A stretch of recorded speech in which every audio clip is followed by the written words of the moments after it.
All right, let me start with a riddle. What's got two thumbs and has done all three things in that trite meme from N1 training?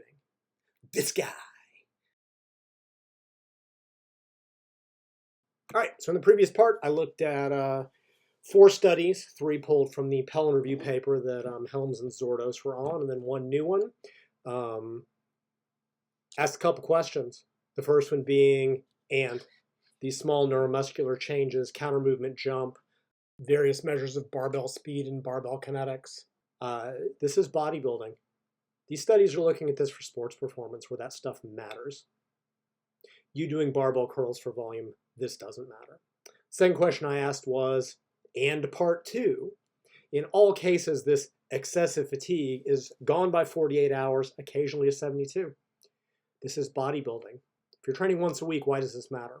If you're training twice a week, why does this matter? Even at 3 times a week, one study showed that 8 sets of chest to failure was recovered by 48 hours. Why does this matter?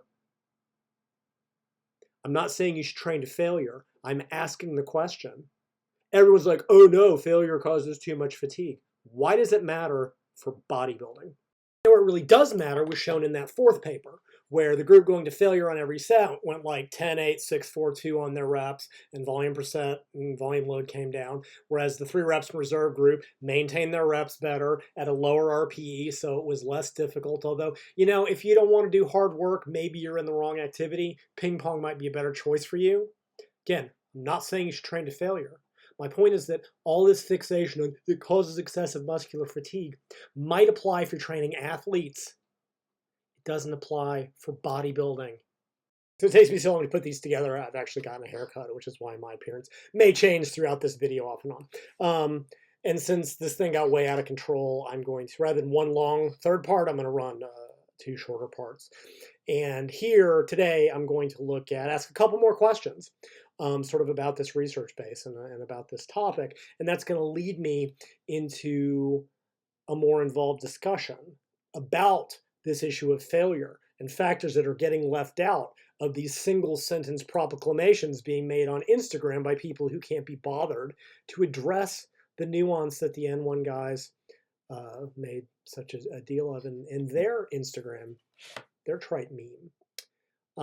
Because really, when you get down to it, this whole failure issue, whether it's good, bad, or indifferent, whether it's appropriate or completely inappropriate, depends on context. Let's get started. Let me say it one more time. Nothing I'm going to say means that I'm advocating training to failure. The elite female powerlifter I coach who has accomplished more athletically than any of y'all, and Mike Israetel, I've never taken her to failure deliberately in 5 years, nor will I, because it's not necessary. But I think about the majority of people I've coached for anything, it's very rare for me to deliberately take them to failure. Might they hit failure? Yeah, that's a consequence of working hard, which none of y'all do. Are there times when failure might be appropriate or can be used? Yeah, but this assertion or this belief that Lyle is advocating training failure is wrong. Mike, you lied. It's time for you to make a public correction. And I find it interesting that while I am still held responsible for things I said 10 years ago that hurt people's feelings, none of y'all will hold people like Mike or any of the others accountable for their lies or the stuff they said yesterday. Show some consistency, show some integrity, or just admit that you're a bunch of hypocrites. I am not advocating trying to failure with anything I'm going to say in this video. Question number 3 that I think is important and will lead me into the longer part of this final discussion. Are these comparisons even valid? Because what a majority of these papers do is, in addition to using half intensity, they use an equated volume, right? So the first paper did 3x10 versus 6x5, half volume, half intensity but the same volume, but then also did 3x5, half intensity, half volume. The second paper used half intensity, and if I'm reading it correctly, half volume, because they did 3 sets of either 12 or 6 or 10 or 5 or 8 or 4 or 4 or 2. And then that third paper wasn't actually a comparison. And then the Mangine paper did 5 sets at 0 reps in reserve versus 4 sets at 3 reps in reserve, and then the final set to failure, which is actually relevant in an intensity level, but still it was an equated volume. Okay, 3 sets to failure causes such and such amount of fatigue, and it's obviously more than 6 sets of warm-ups. No disagreement. And it's obviously more than 3 sets of warm-ups because, for goodness sake, what a dumb comparison. I'd have to go back and look at the Grigic paper, which I'm not going to do, but like the majority of these papers do equate volume and then compare failure to like a much lower intensity. Even though I don't do science, I get that in research you have to control variables. You can't have too many independent variables, so you will fix volume and then change intensity, which most of these papers do, or you will fix intensity and then change volume, which is what the volume papers do. And I get that. But I think it raises a really important real-world question. That question is whether this actually realistically represents how people train in the real world, or perhaps more importantly, how people program training for hypertrophy in the real world. By that I mean, usually the groups that are really hard into going to failure, especially deep failure, tend towards lower volumes, right? The HIT guys, 1 set per size per muscle group or per exercise for a few exercises to failure. And I don't think that tells us about any other comparison, because even the most myopic evidence-based fitness professional isn't going to compare 3 sets to failure versus 3 sets short of failure. It's going to be more like, well, the HIT guys do 3 sets to failure, but I'm going to recommend 6 to 8 sets at 1 to 3 reps in reserve, or 10 sets at 3 reps in reserve, or they're faff about for 20 sets like Mike. And can we say that a low volume of failure training does in fact generate more neuromuscular fatigue or muscle damage via creatine kinase than these higher volume workouts at a slightly sub-failure intensity? These studies can't answer that. Those would actually be the valid comparisons in terms of real-world training practices. And repeating myself, we can't automatically conclude that 3 sets to failure generates more or less fatigue than a higher volume at 2 reps in reserve. The only research I can think of that even speaks to this was one that compared low load training to high load training, and specifically they did 1 set at 40% of maximum to failure versus 1 set at 80%, and they did match the volume load from the low load to the high load, and they still found that the low load training, which was like double or triple the reps, caused fatigue to last for 48 versus 24 hours. Even that's an artificial comparison because they equated volume load. If you looked at the volume load per workout of 3 by 10 to failure versus say 8 by 10 at 2 reps in reserve, the 8 by 10 is going to be double or triple the volume load. Usually in low load studies, the volume load is like 50% or like triple the heavy training, because it's like 3 by 35 versus 3 by 8. So this is an equally artificial comparison, and they still saw more fatigue from the higher number of repetitions. But even then, it was gone in both groups by 48 hours. Only training a muscle group once or twice a week for hypertrophy. Why does this matter? It doesn't. Invariably, when they look at stuff like central fatigue, they find that volume causes much more central fatigue than intensity, which goes very much against the old, CNS fatigue beliefs, but that's what the research finds. And, I mean, let's face it, 3 sets of 10 to failure is 30 reps. Is that necessarily going to cause more fatigue than 6 to 10 sets of 10, which is 60 to 100 reps at 2 reps in reserve, or 20 sets of 10 to 15, 200 to 300 repetitions at 5 reps in reserve? Well, we don't know yet because the studies haven't done those comparisons. I personally would like to see them, but it seems very preliminary to draw conclusions about failure versus non-failure in terms of fatigue based on these extremely artificial studies done to date, except that it gives evidence-based FITT pros something easy to put up on a 1080 by 1080p Instagram post, along with fitting their bias. I mean, I've never seen anybody throw up from 3 sets of 10 to failure, but Mike Israetel seems to be making this a common occurrence after his super high volume workouts. Although, given how his camera always seems to be set up in exactly the right place, I tend to think it's performative to impress the 12-year-olds that follow him. The point still stands. We cannot say based on this data set that a low volume of failure training is necessarily, or not, more fatiguing than a higher volume, slightly sub-failure. In the real world of training, there are interactions between frequency, intensity, volume, even type of exercise that these studies are not accounting for because of using forced equivalencies of volumes. They seem to use squat and bench press as their go-to. Does that tell us about curls or arm work? Of course it doesn't. Which leads me into one of my final questions, along with the beginning of the more detailed discussion I want to have about this topic, where I'm really going to get into the nuance and the context. Because I really want Kasim, really want him to like me. Maybe he can send me a goniometer with his name on it so I can do lateral raises properly. All right, so here's my final question and the final part of this discussion. And I gave away the question on the title card. Have all of these supposedly educated, intelligent fitness professionals forgotten about the FITT equation? Which causes the viewers to ask, Lyle, what is the FITT equation? The answer is that it was one of the earliest ways of describing an exercise program. And it originally stood for frequency, how often, intensity, how hard, time, how long, type, what type of exercise you were doing. Now, when this was developed, aerobic exercise was sort of the primary thing people focused on, and that's a lot easier to describe. So you might ride a bike 3 times a week for 45 minutes at an intensity of 75% of max heart rate. Simple stuff. The weight room, as always, is a little bit more complicated. In the weight room, frequency can mean total days per week. I think it's more valuable to talk about days per week per muscle group or per exercise. Right? You can train 5 days a week in the weight room and only train a muscle group once a week, depending on your split, or twice a week, or 5 times a week, depending on what you do.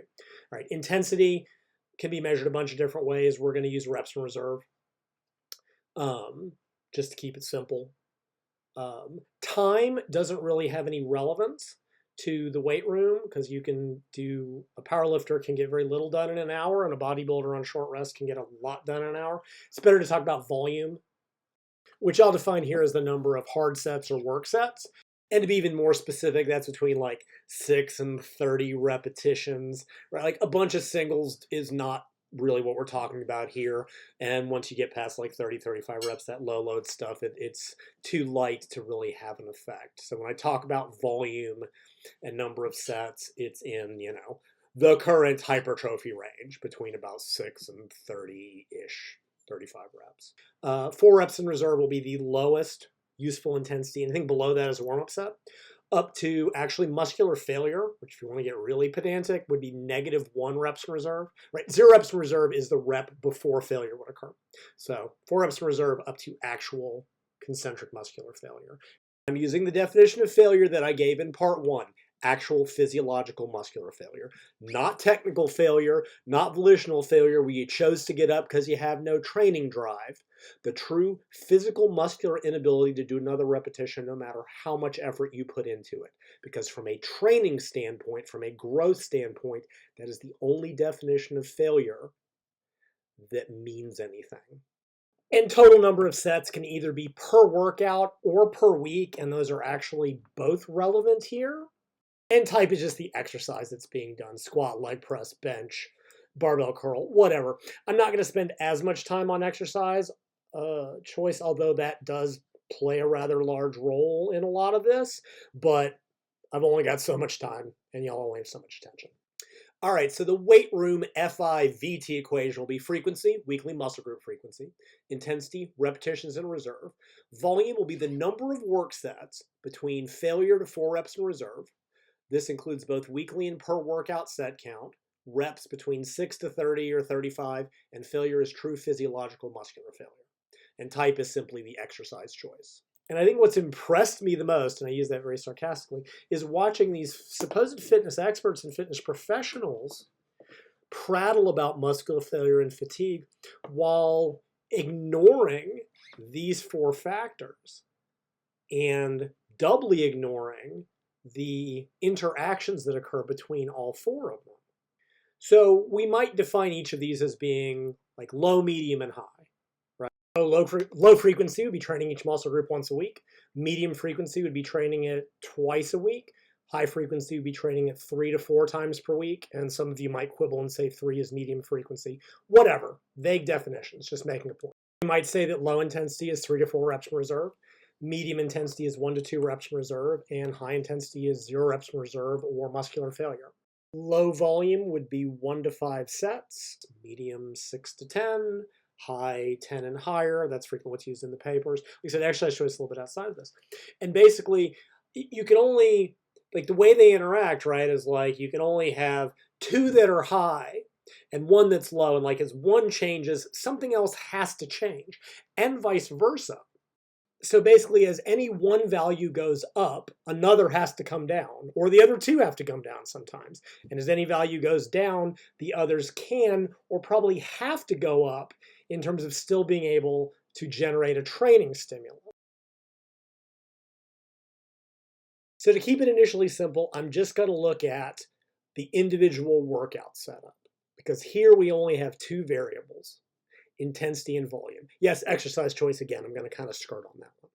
And it's real simple. As one goes up, the other must come down, and vice versa. And the easiest way for me to illustrate this will be to give some sort of specific workout examples of how things might be set up again in the real world.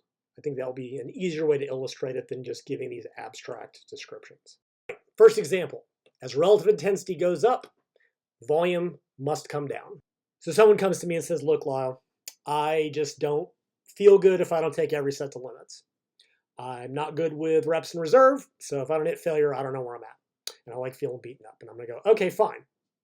You're not realistically going to be able to do more than 3 to 4 sets per muscle group, or maybe of 1 exercise or 2 of 2 exercises, whatever. Does this depend on other variables like exercise choice? Yeah, I'm going to talk about that a little bit at the end, but the point still stands.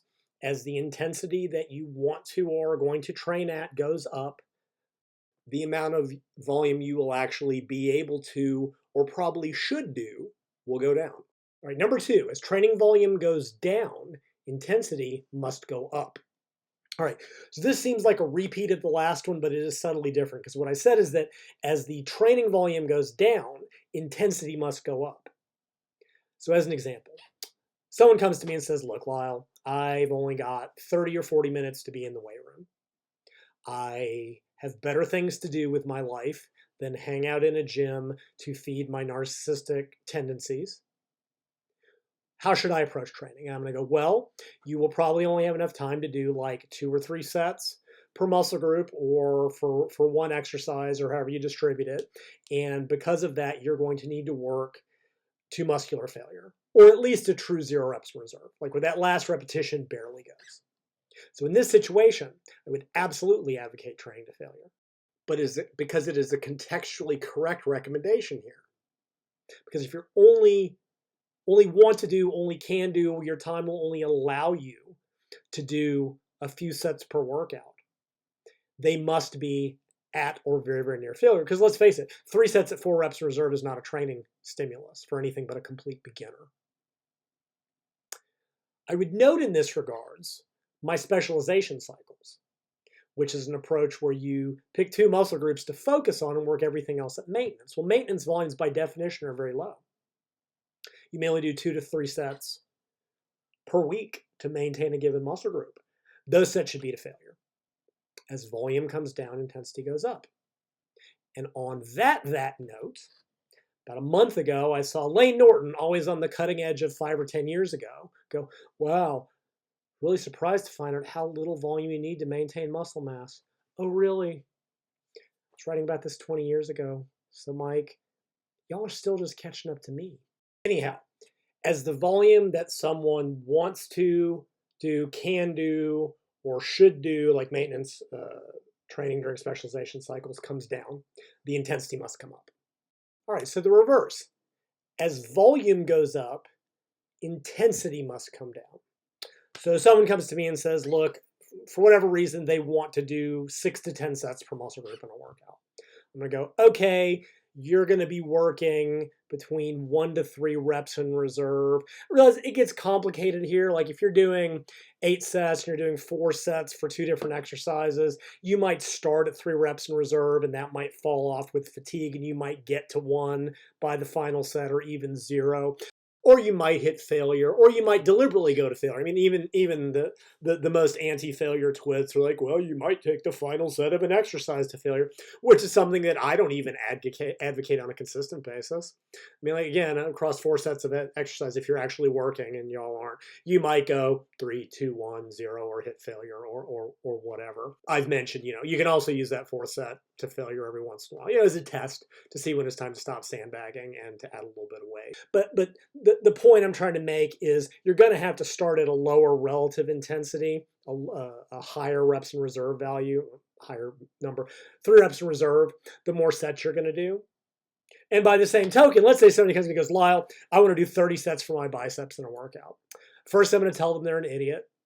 Then I tell them, all right, look, you better work no harder than 5 to 10 reps in reserve like Mike Israetel, and you better email him to get his drug doses because you're not going to grow on that nonsense otherwise. Once again, as the volume someone wants to do, or I guess needs to do, that's a different discussion, goes up, the relative intensity of the workout must come down.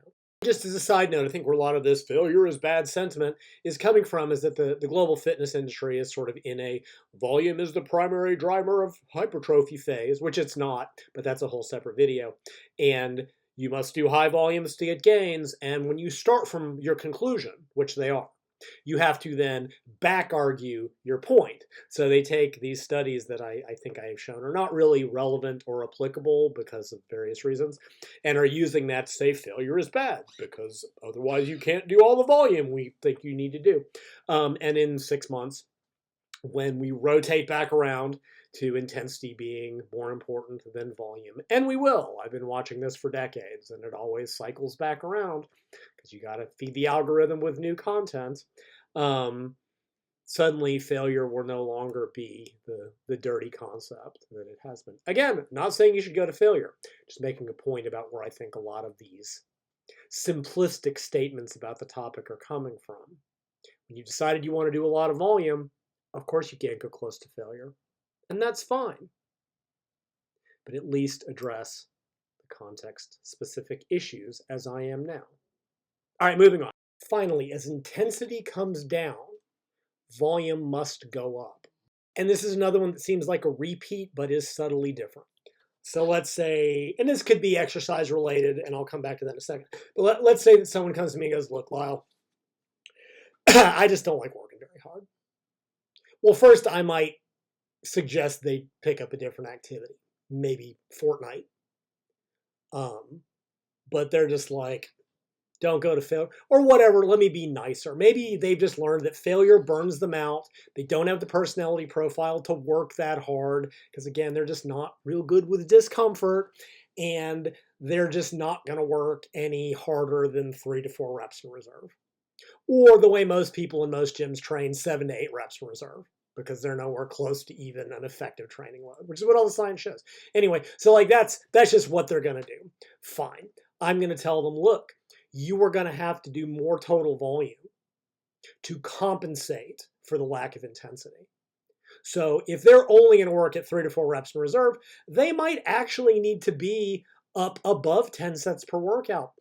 And honestly, all those studies like Brad's and the Brigatto study that show that these super high volumes are necessary or superior, that's occurring because the short rest intervals are making it low quality training. So you have to do a ton of sets to compensate for the fact that training quality is so low. And I'm going to address that in part 4 in more detail, but the only reason anybody needs 15 sets per workout or needs 30 sets per week is because it's low quality training. They are compensating for the total lack of intensity with excessive volumes. But that is the place where, hey, if the intensity that they are willing or able to put out is low, I am going to recommend they do a higher volume because they got to do something to get a training effect. And a low volume of low intensity work isn't going to be it. As the intensity someone is able or willing to perform goes down, volume must go up. And of course, here the options aren't just low and high. Can you do a medium volume of a medium intensity? Can you do 6 to 8 sets at like 1 to 2 or 1 to 3 reps in reserve? Yeah, that's what my generic bulking routine written something like 20 years ago was advocating way back when. Because despite assertions and lies to the contrary, I have never advocated all people trained to failure in an absolute sense. Context-specific sense, yeah, but my primary training program is not based around deliberately going to failure. Never has been. There's also no law that says that in any given workout, these have to be one or the other in terms of the volumes and the intensities that you pick. So here's just a sample chest workout I crapped out while I was doing this. All right, so you can start with barbell bench press, an exercise that has a technical component, a safety component, because you don't want to get decapitated. So you're going to keep the relative intensity, 3 to 4 reps in reserve, and do 4 to 5 total sets of 8. Make sure quality stays high and technique stays solid. Okay, next, machine chest press. Very stable, no real form, no danger. Going to work a little bit closer to limits, 1 to 2 reps in reserve, and maybe only do 2 to 3 total sets. Intensity goes up, volume goes down. Finally, cable crossover, you want to just get your pump on and impress everybody in the gym, and you're going to do 1 to 2 sets, 10 to 15 at 0 reps in reserve. Since you're going to be basically at limits, the volume will be lowest. But the same interactions hold. As volume goes up, the relative intensity must come down, and vice versa. As the relative intensity goes down, the volume must come up. But now we're getting into complex training theory, which I don't have time to address. So let's just focus on the general principles, and let me address a couple other topics. And of course, there's other things. Let me touch briefly on the whole thing about exercise type, because that is relevant. Obviously, the number of high-intensity sets you can do of squats, not that any of you have ever done a truly high-intensity set of squats, is going to be much lower than, say, barbell curls, right? Could you do 10 sets of curls to 1 reps in reserve, 0, maybe even to failure? Yeah, are you going to do that on squats? No, none of you are even going to do 1 set to 0 reps in reserve on squats because you don't have what it takes. My point being that exercise plays a role. And that's important because these papers seem to generally use like squat and bench press as their go-to because these researchers care about training athletes, not bodybuilders. Rest interval plays a role too. Like if you take longer rests between sets, you can generally maintain a higher relative intensity with less fatigue. If you're using very short rest intervals, which as I mentioned, a lot of these high volume or superior studies tend to use, it tends to harm training quality because of fatigue. And you generally end up having to do like more sets to compensate for that. And actually, research bears that out. There was a study a couple years ago that did one-legged leg extensions and had one leg use like a 3-minute rest interval, and the other leg use like a 30 or 60-second rest interval. And to equate to total volume load, the short rest interval group had to do like 50% more sets to compensate for the loss of reps and per set because of the short rest interval. This explains again why the super high volumes or superior studies seem to show that you have to compensate for low quality training with more sets. And short rest intervals compromise training quality. And I said that several years ago, and James Krieger, again, always on the cutting edge of what I said 2 or 3 years ago, came to the same conclusion that, the higher volume only seems to be more effective when the rest intervals are short. No shit, James. I cussed him. Again, I was doing so good. Anyway, rest interval is yet another variable. And the thing is, the number of possible permutations, combinations, even within a given workout of sets, reps in reserve, rest interval, exercise choice, exercise sequence, tempo, and everything else is damn near limitless. It would take me hours to discuss every possible variable that goes into this. Although as I think about it, maybe I should. Because it sure as hell seems to me that the fitness experts in this field need a refresher course in general training theory.